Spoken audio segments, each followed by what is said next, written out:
Hello and welcome to Only the Parts You Need, a GURPS podcast.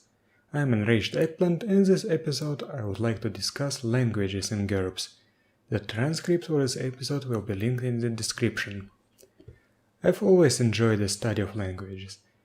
I even almost applied to study linguistics at a local linguistic university, but at the last moment decided that engineering would give me a better chance to find a job. My love of all language-related things extends to tabletop gaming as well. When I read the D&D supplements and, for example, see that trends or wargs have their own language, I will think of various translation-related situations or why would anyone who does not belong to these races learn this language. I remember that when I was playing D&D 3.0 as a kid, I had a huge list of languages, believing that every race must have its own language. It didn't make sense to me that, for example, frost giants and fire giants speak the same giant language, despite living in diametrically opposed environments and probably not ever being in contact. My players did not like it, but we still had some amusing situations that have arisen from it. The one I remember the most clear is a player taking the giant eagle language randomly as a joke, but it coming in handy later in the game. Only yesterday I found out that that's actually how languages worked before D&D 3.0. In AD&D, every sapient species had their own language. So let's take a dive into the linguistics of GURPS. GURPS Basic Set had a language section on pages 23 to 25. In short, languages are treated as advantages. Spoken languages have 4 comprehension levels: none for 0 points, broken for 1 point, accented for 2 points and native for 3 points. The same applies to sign languages. Written languages have 3 comprehension levels: literate for 3 points, semi-literate for 1 point and illiterate for 0 points. At least this is how I understand it, because I find some things ambiguous. For example, it says literacy is a written comprehension level of accented or better, and has an example of French spoken none/written native for 3 points. This seems to imply that written comprehension levels of accented and native are different, but the first excerpt does not list any differences. Sapient beings, IQ 6 or higher, start with their native language at native and literate for free. However, at TL4 or below, it is possible that literacy is not widespread. In that case, being semi-literate in your native language is treated as a -2 point disadvantage, and illiteracy is a -3 point disadvantage. These do not count against the disadvantage limit. In D&D, all characters are assumed to be literate, unless they are barbarians or totemists. So, if you want the D&D experience, you know how to become illiterate now. Wait a second, IQ 6? Chimpanzees and gorillas in the basic set have IQ 6, so technically they should start with the chimpanzee and gorilla languages respectively. Also, that Sapiens sidebar mentioned that you may know the language, but be unable to speak it physically at no discount. Chimpanzees and gorillas have the cannot speak disadvantages, so technically speaking, they have a language that they cannot use among themselves, but they would be able to understand a human speaking chimpanzee. This is making my head hurt. This limitation is not talking about cannot speak, but talks about a character having their voice box unadjusted for a language in question. For example, some insectile species might be able to speak its native language properly, but it would be unable to speak human languages at all, even if it knows the language and can understand human speech. Perhaps in some cases you can limit the spoken comprehension level. For example, you might let the humans learn this insect language, but they would be able to speak it only at broken. I remember reading the D&D supplement Lords of Madness, where it was said that it is possible to learn the aboleth language, but you can only speak it if you have a certain collection of pipes to blow. The same thing can be found in GURPS Brainstorm, where the dolphins have a spoken language that they can only use amongst themselves. Nobody else can speak or understand it. These dolphins do not have cannot speak. Accents are treated as familiarities for acting and mimicry speech. You can learn a language just as you can learn a skill. 200 hours of study equals to 1 character point. However, language study without a teacher is 4 times as difficult. It is also said that if you live in another country and speak its language at all times, then you automatically get 4 hours per day of study, which is equivalent to 1 character point every 50 days. I guess the local population counts as a teacher, because 50 times 4 equals 200, not 800. This is also an exception to the 1 skill at a time rule. Untrained skill use was introduced in GURPS Social Engineering Back to School on page 9, and then somewhat expanded in GURPS Dungeon Fantasy IV Sages on page 13. Languages are not skills, however, unless you are using colorless green ideas sleep furiously, which I will discuss later. I see nothing wrong in allowing somebody with a language manual to translate text or even converse with somebody, provided they have enough patience to wait for the character to look up all the words and grammar. I do not really have any tested mechanics in mind, but I would do something like the following. A successful linguistics roll, or IQ-6, since the textbook will allow untrained skill use, allows you to translate or pronounce a sentence at accented, while a failed roll lets you do it at broken, unless you fail by 5 or more. The base time required for this task would be 5 minutes, modified normally as per time spent. There's a few advantages and modifiers related to languages in the basic set. The first one is language talent. This one costs 10 points and decreases the point cost of languages by 1 step. Speak with animals costs 25 points and allows you to speak with animals. Limited it to a single species is a minus 80% limitation, which translates into an animal language costing 5 points. Animals cannot write, so it probably should be closer to 3 points. If you want to make these costs more consistent with human languages, decrease the cost of speak with animals from 25 to 15 points. On the other hand, maybe 5 points result in 3 points being modified with cosmic, can speak to non-sapient beings, plus 50%. Who knows, I'm just speculating here. I should know that GURPS Template Toolkit 2 Races does mention that games about talking animals should have animal languages. Speak with plants costs 15 points, but does not have a pre-made limitation that allows you to specialize. If we borrow the limitation from Speak with Animals, then a minus 80% will give us the cost of 3 points for a single plant language. Dyslexia makes you fully illiterate. Non-iconographic is somewhat similar, but for abstract symbols and images. However, this does not cover hieroglyphs or similar written alphabets. Thus, a non-iconographic character can read and write Mandarin or Ancient Egyptian. Now here's an interesting one. In D&D, it is assumed that thoughts are universal, they have no language.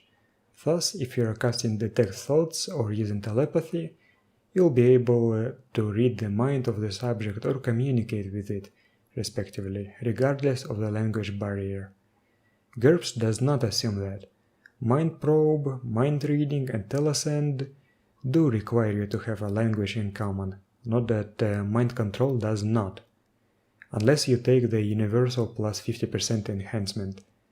If you want Mind Control or some other ability be language dependent, then you should apply the accessibility only on those who share a language with me minus 10% limitation that was introduced in GURPS Power-Ups 8 limitations on page 5. It is usually accompanied by hearing-based. By the way, Rapier Wit and Medium also require a shared language. This brings up another thing. If a character knows multiple languages, what language does he think in? Personally, I think in 2 languages, but there was a time when I was thinking in 3 languages. If a telepath tries to read my mind when I'm thinking in language 1, but both telepath and I also know language 2, while the telepath does not know language 1? Should he be able to gain any information from me? Technically, we do share a language, but I would be thinking in a language that he does not know. In such cases, I think it would be reasonable to determine randomly the current internal monologue language from among the languages whose spoken form is known as accented or native. If the mental contact lasts for a long time, roll every minute. What if the character knows that his mind is being read and he wants to force his internal monologue into a specific language to foil the attempt? The mind block skill does something similar, but much more broad. I suggest requiring a will roll every minute or every second in a stressful situation, just as per mind block, to force yourself to think in a language you know at native, or will -2 for a language you know at accented, with the same situational bonuses and penalties as for mind block. But how do deaf or mute people think? I had to look it up online. Apparently, deaf people who were born deaf and have not undergone vocal training think in signs and pictures, so being deaf gives a minor advantage against mental intrusions, since it's unlikely that a telepath would know a sign language. And now let's go back a bit. It is possible that you do not have any language at accented or better, even your native one. In that case, if you know your native language at broken, then your inner monologue is at broken comprehension level, and requires an IQ roll to interpret for the mind reader. If you cannot speak your native language at all, you think in images. Other than that, there's only one skill related to languages, linguistics. It allows you to determine what language somebody is speaking or writing, and a successful roll per month allows you to study a language without a teacher at full speed instead of quarter speed. This roll takes a penalty if the language is very alien, as described in GURPS Space. And that's it for the basic set. What about the other books? First, let's take a look at perks and quirks from power-ups 2 perks and GURPS power-ups 6 quirks. First, we have the accent perk that allows you to wave some rolls to imitate accents. Then we have the one-way fluency and one-way literacy perks that allow you to only understand or speak a certain language, or only read or write. The only language-related quirk I found is mild dyslexia. GURPS Supers also has the omnilingual and the xeno-omnilingual unusual backgrounds that cost 40 and 80 points respectively. This allows the user to communicate in any language. Let's look back at Speak with Animals. We know that accessibility only on animals is a -25% limitation. If we apply it to omnilingual, we get a 30-point advantage. Close enough, right? GURPS Template Toolkit 2 Races has a new advantage, Signals. This one allows you to communicate not with sound, but with blinking lights, electric pulses, chemical agents, or color changes. This brings up a question: what exactly counts as a language? For example, a light elemental and a will-o-wisp might be able to communicate among their own kind with blinking lights, but would they be able to communicate with each other? They probably would blink differently, so they would have two different blinking languages. The same would apply to two different alien species that employ chemical communication. Can you be accented at producing smells, or are the fluency level less discrete in such languages? It's up to the GM to decide. Now that I think about it, what about the machines? Can a human robot use a radio communication and be understood by an alien-built computer? Probably not, so this would probably count as a language too. GURPS Powers, the Weird, has a language-based power, Logos. However, it does not have an actual language, but represents grasping the very essence of communication without the need for a language, at least in some cases. Some other languages can possess supernatural qualities, but still allow you to use them for actual communication. I have converted some of them from D&D, alignment languages, dark speech, and words of creation. GURPS Horror Madness Dossier has some languages provide minor bonuses to resist some abilities. Adding such minor bonuses could give your languages a lot of flavor. For example, if Draconic is a language of magic, then perhaps knowing Draconic at native gives a +1 to rolls made to decipher arcane writings. The language barrier can also be circumvented via magic.